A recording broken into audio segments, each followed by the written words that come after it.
Corona కారణంగా ఇళ్లలోనే ఉండిపోయిన మనందరికీ ఒక నూతన ఉత్తేజాన్ని అందించడం కోసం ఎనర్జీ క్యాప్సూల్స్కి స్వాగతం. రాబర్ట్ బ్రూస్ అనే ఒక రాజు గురించి ఇప్పుడు మనం తెలుసుకుందాం. నిజానికి మనం ఎప్పుడైనా ఎక్కడైనా కానీ నిరాశలో ఉన్నప్పుడు, బాధలో ఉన్నప్పుడు, కట్టడిలో ఉండిపోయినప్పుడు ఎవరమైనా కానీ ఇంక జీవితం ఇంతేనా, ఫ్యూచర్ లేదేమో, మన బతుకు ఇంతేనా అని ఒక నిరాశ కలగడం అనేది కొంచెం సహజం. అది ఎవరికైనా సహజం.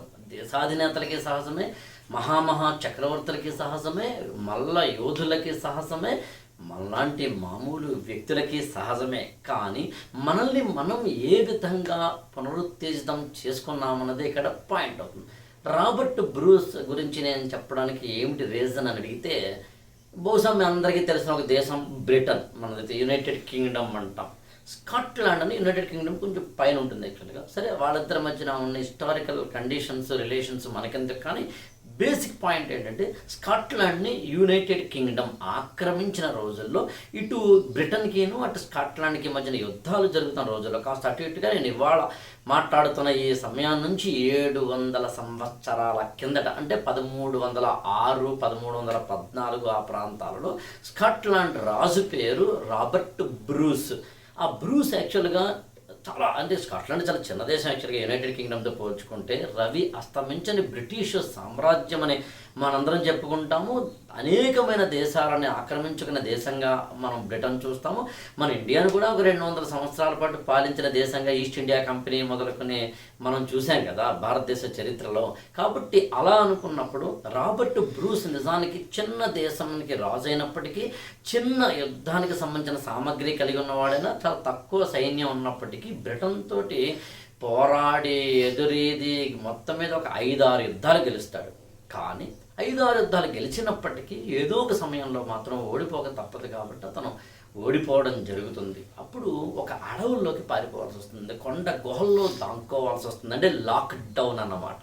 21 రోజుల లాక్డౌను.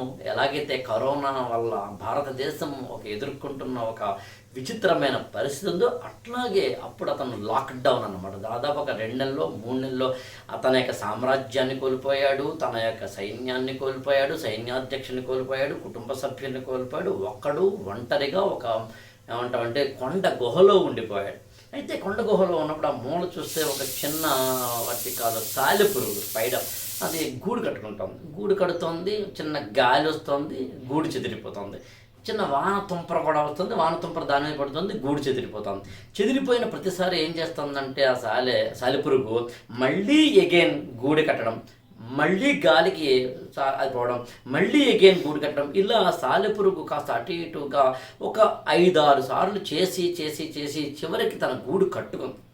దీన్ని చూశాడు రాబర్ట్ బ్రూస్ యాక్చువల్గా. అరే బావా, ఒక చిన్న సాలెపురుగు గుర్తుంచుకోవాలి. అది తనలో పోరాట పటిమను చూపించింది, పట్టు వదలకుండా ప్రయత్నించే విధానాన్ని చూపించింది. ఎలాగైనా తన యొక్క కసితో, కక్షతో, ఏదో పట్టుదలతోటి తాను మళ్ళీ నిర్మించుకోవాలి అనే ఒకనొక వార్ ఫైటింగ్ స్పిరిట్ అంటాం మనం, అది చూపించింది. మరి సాలెపురుగుకే అంత ఫైటింగ్ స్పిరిట్ ఉన్నప్పుడు మరి రాబర్ట్ బ్రూస్గా నాకెందుకు ఉండకూడదని చెప్పి ఎగైన్ అతను తన గుహలోంచి బయటకు వచ్చి సైన్యాన్ని సమకూర్చుకొని అందరితోటి మళ్ళీ సమాలోచనలు చేసి మళ్ళీ యుద్ధ సామాగ్రిని సమకూర్చుకొని బ్రిటిష్ సామ్రాజ్యం మీద యుద్ధం చేసి గెలుపొందడం జరిగింది.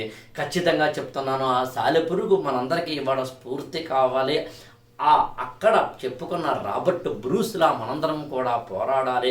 ఒక కంటికి కనిపించని కరోనా ఇవాళ అందరినీ కొంచెం భయపెడుతున్న మాట నిజమే అయినప్పటికీ, ఇలాంటి అనేకమైన పాండమిక్స్ని, మహమ్మారులని ఈ ప్రపంచ దేశాలన్నీ ఒకప్పుడు చూసినవే. స్వైన్ ఫ్లూ రూపంలో కావచ్చు, లేకపోతే కనుక స్పానిష్ ఫ్లూ రూపంలో కావచ్చు, మిజిల్స్ రూపంలో కావచ్చు, మరొకటి రూపంలో కావచ్చు. ఇప్పుడు కూడా ఈ కరోనా నుంచి మనందరం బయటపడతాము. దీని నుంచి మనం ఒక మహోన్నతమైన మానవ జాతి నిర్మాణానికి రూపకల్పన చేసుకుంటాము. కొత్త కొత్త పథకాలను ఆలోచిస్తాము.